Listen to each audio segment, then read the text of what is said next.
नमस्कार, आप देख रहे हैं महुआ खबर और मैं हूं आपके साथ सचिन आर राठौर। आप देख रहे हैं हमारा न्यूज बुलेटिन, जिसमें हम आपको बताएंगे बिहार और झारखंड के अभी तक की तमाम बड़ी खबरें। तो आइए बढ़ते हैं खबरों की तरफ और शुरू करते हैं। बिहार सरकार के मंत्री श्रवण कुमार ने बांकीपुर उपचुनाव में एनडीए प्रत्याशी के नामांकन को लेकर शुभकामनाएं दी है। उन्होंने दावा किया कि इस चुनाव में एनडीए की जीत निश्चित है। मंत्री श्रवण कुमार ने कहा कि बांकीपुर उपचुनाव में एनडीए की स्थिति मजबूत दिख रही है और जनता का समर्थन गठबंधन के साथ ही जाएगा। उन्होंने विपक्षी दलों पर निशाना साधा और कहा कि चुनावी मैदान में विपक्ष कहीं नजर नहीं आता दिख रहा।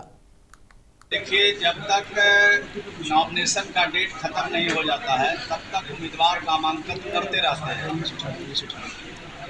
और जो पॉलिटिकल पार्टी है वो अपने उम्मीदवारों को खड़ा करती है।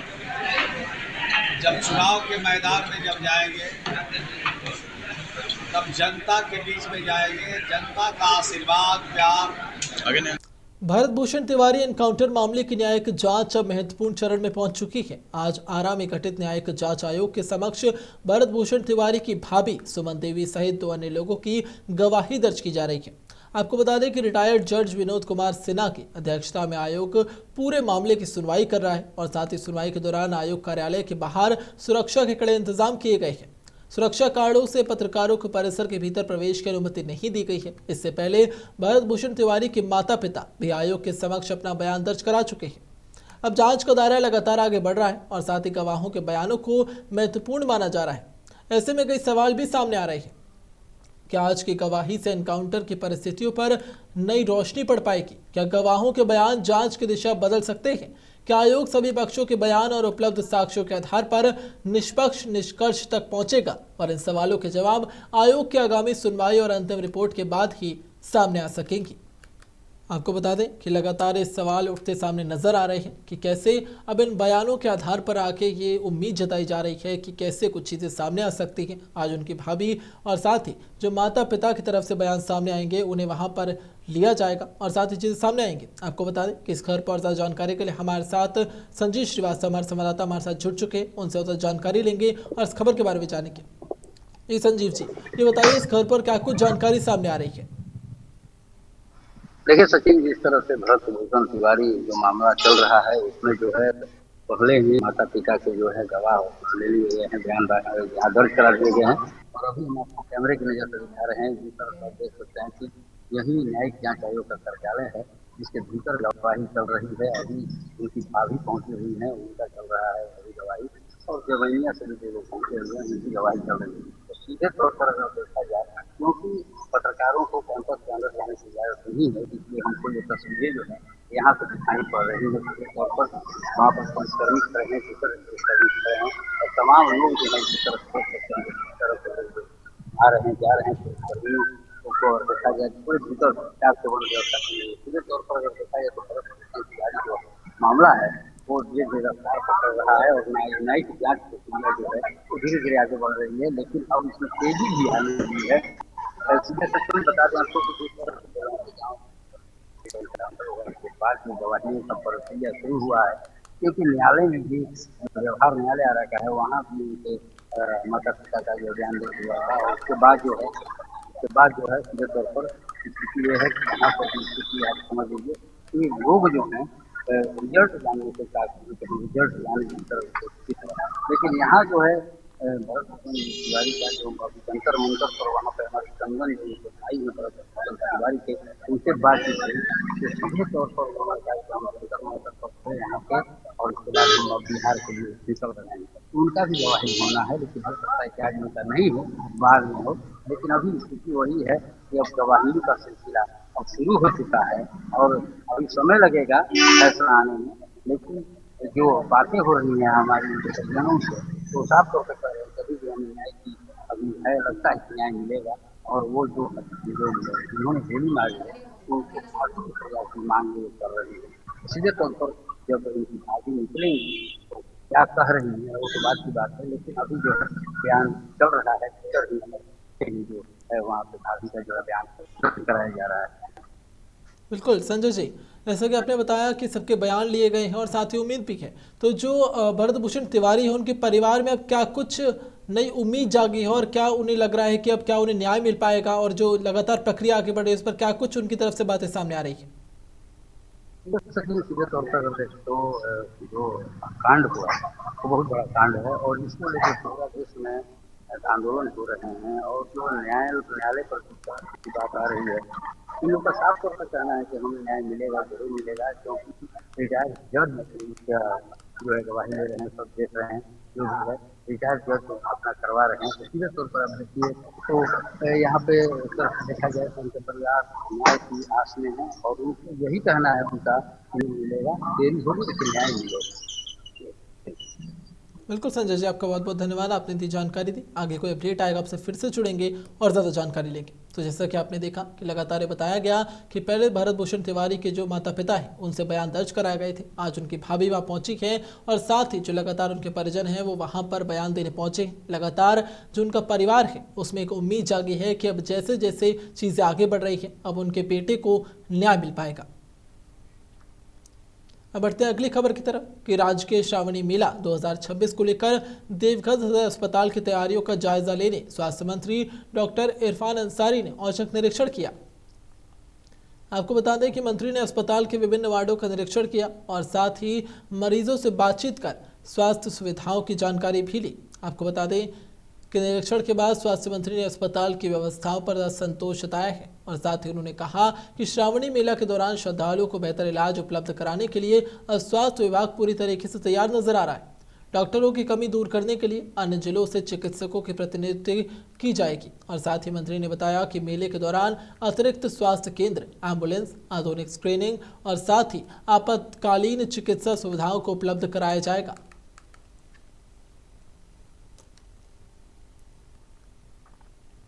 नहीं, आप लोग खुद जान रहे हैं, एम्स जो है एक विश्वविख्यात हॉस्पिटल है, रिसर्च सेंटर है वो, और वहाँ पर पॉलिटिकल एक्टिविटीज होता है तो ठीक नहीं लगता है। मैं भी बगल का ही हूँ और हमें लगता है एम्स से कितना 15 किलोमीटर दूरी पर मेरा घर है। तो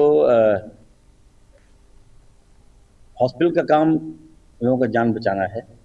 अररिया के फारबिसगंज शहर के समग्र विकास और जनहित से जुड़े मुद्दों को लेकर अब सिविल सोसाइटी की महत्वपूर्ण बैठक आयोजित की गई।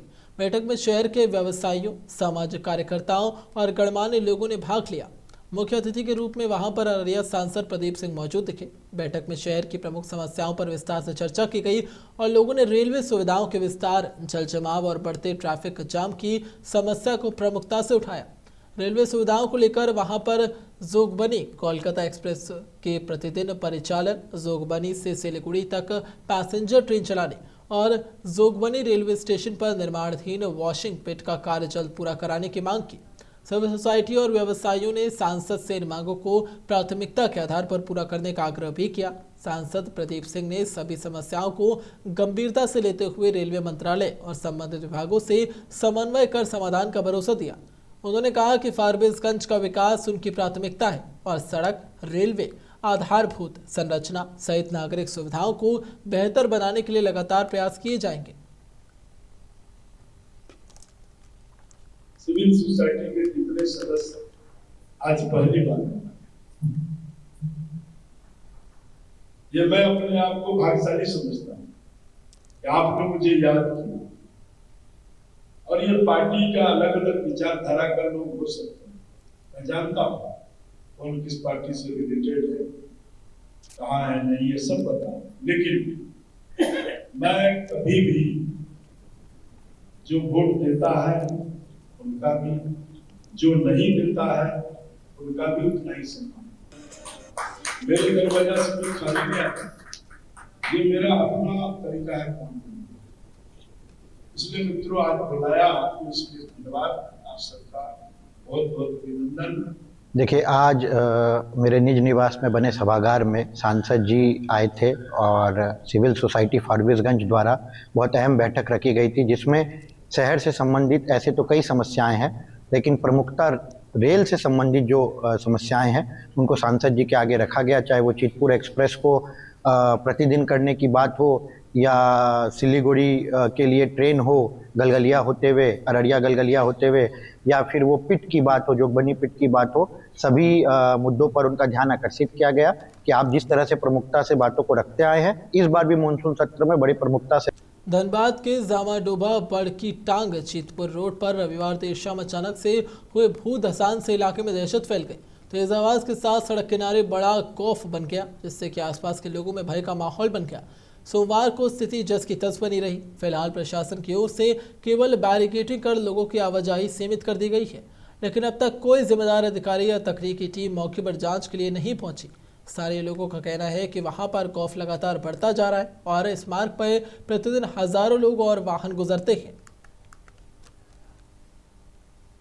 आपको बता दें कि ऐसे में लोगों ने बताया कि उनका कहना है कि भूमिगत खनन के बाद अब नियमानुसार बालू भराव नहीं किए जाने से जमीन के नीचे खाली स्थान बन रहे हैं। इससे बार बार भूधसान की घटनाएं हो सकती हैं। और यहाँ स्थानीय निवासी मोहम्मद निजाम अंसारी ने बताया कि 3 वर्ष पहले भी इस तरह की स्थिति बनी थी।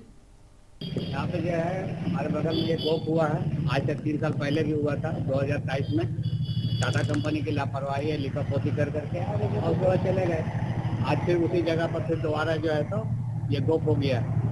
क्या कहेंगे इसे लेकर? अभी तक क्या कार्रवाई की गई है? कोई कार्रवाई अभी तक नहीं हुई है, न देखने के लिए कोई आया है। कंपनी का कोई भी पदाधिकारी अभी तक नहीं आया। हाँ, उसका वॉचमैन लोग आया है, गार्ड लोगों को आकर के घेराबंदी करके वो लोग। यहाँ पे एक बड़ा सा गोप हुआ है, आप देख पा रहे हैं। तो ये तो लगता है कि यहाँ का जो कोलियरी है उसका लापरवाही है, देख रेख सही से नहीं, और अंदर से कोयला निकाल लिया जा रहा है, उसका सही तरीका से जो है बालू का भराव नहीं किया जा रहा। इसके कारण आम जनता को जो यहाँ पे खतरा बना हुआ है। अगर इस तरह का गोप अगर हो जाता है तो ये तो। गया जी के ढोबी चेकपोस्ट पर पुलिस ने मवेशी तस्करों के खिलाफ बड़ी कार्रवाई की। 12 चट्टी थाना पुलिस ने गुप्त सूचना के आधार पर वाहन जांच के दौरान मवेशियों से लदे एक ट्रक को जब्त कर लिया। ट्रक से 18 मवेशी बरामद किए और पुलिस के अनुसार सूचना मिली थी कि पश्चिम बंगाल से मवेशियों से भरा ट्रक वाराणसी की ओर जा रहा था।